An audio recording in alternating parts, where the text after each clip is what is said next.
Let's take some time now to actually look at some problems and solve some exercises. The set of exercises here all have the same instructions, and that is to use set notation to list the elements of the following sets, and there are three different ones. We'll take them one at a time. The first says the integers between -5 and 5 not inclusive. A couple of things you need to think about here. What are the integers? The integers are the counting numbers, the negatives of the counting numbers, and 0. And not inclusive means not to include the endpoints -5 and 5. So if we want to write the set that represents the integers between -5 and 5, but not including -5 and 5, that would obviously be -4, -3, -2, -1, 0, 1, 2, 3, 4. The next one says the even integers. Now it doesn't say the even positive integers. So an even number is divisible by 2. If it just said the even positive integers, I would write 2, 4, 6, 8, and on and on and on, and that would be it. But it doesn't say just the positive integers, it just says integers. So the easiest way to represent that would just be to put a plus or minus in front of each. So you have plus or minus 2, plus or minus 4, plus or minus 6, plus or minus 8. When you write plus or minus in front of a number, it just means to take both cases, the positive value and the negative value. And lastly, the set of all x such that x is a U.S. state not bordering another state. Well, if you think about that just a moment, the 48 continental states, or contiguous states they're sometimes called, and are called that for a reason, have at least one border with another state. The only two that don't are Alaska and Hawaii. They do not border any other state. Okay, continuing.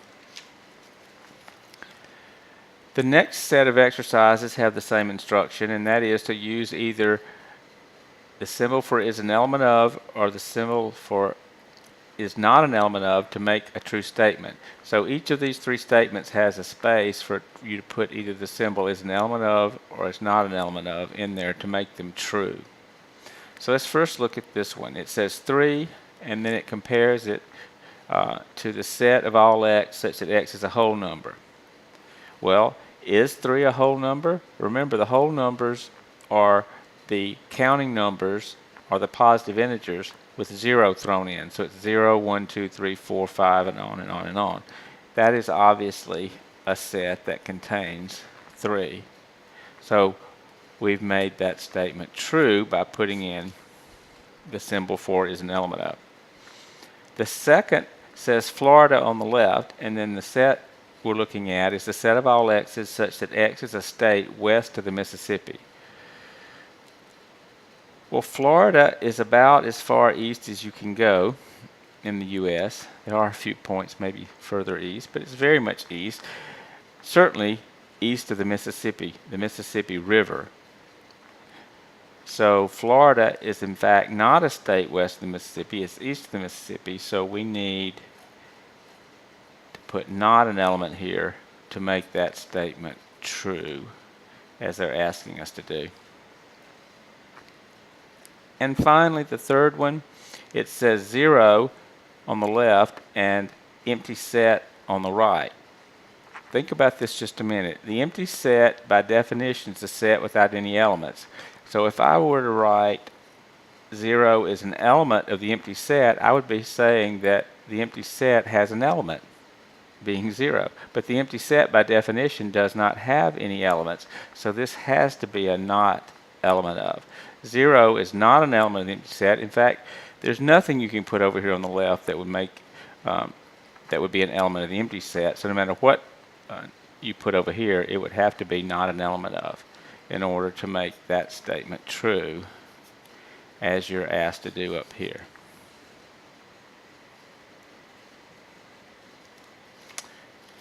And and one more set of problems, and they're true-false. So we're going to look at each of these and decide if those statements are true or false. The first one says 1 is an element of the set containing 2, 4, 6. Well, I don't think I need to comment much on that. 1 is not in there, so that's certainly false. Second one says 0 is an element of the set containing 0. Well, there's 0, and there it sits right in there. That's certainly true. 0 is an element of the set containing 0. But look at the next one, and notice how similar that is to the one before it, yet it's certainly different. This one says 0 is an element of 0. It doesn't say 0 is an element of the set containing 0. And the bottom line here is, anytime you have a setup where you're asking if something is an element of something, the something on the right has to be a set in order to have an element. So if this is not a set, if what's on the right is not even a set, it has to be false. Because how can something be an element of something that's not a set? It's a little tricky, but if you think about it, it's just a matter of getting this into your head, that there has to be a set on the right in order for something to be an element of it. It's a little tricky. Next, it says the empty set is an element of the set containing 0. Go back to this problem. If you see the exact thing on the left appearing as an element on the right, then you say true. So in order for this to be true, the empty set symbol would have to be inside the set, and it's not. So that statement is certainly false. And if that's a little confusing to you, let's compare it to the next problem, which is put there actually to try to emphasize this point. The next problem says the empty set is an element of the set containing the empty set 1 and 2.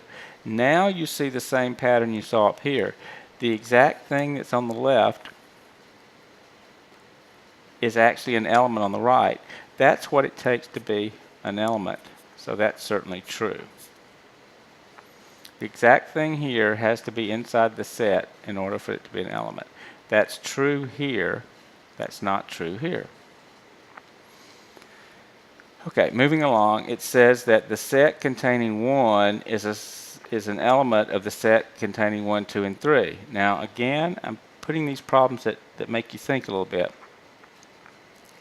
Going back to this problem and to this problem, whatever you see over here has to be exactly reproduced as an element on the other side. So you actually have to look for this set containing 1 inside of this set. You see 1, but not the set containing 1. So that is a false statement. The set containing 1 is not inside of this set here. And again, to try to make that a little clearer, I created a problem where this statement is true. This statement is true. Now, the set containing 1 is in fact an element of this set, because if you look inside of there, you can have a set inside of a set, and that's exactly what happened. That entire set now is inside of the whole set on the right as an element. So that is true.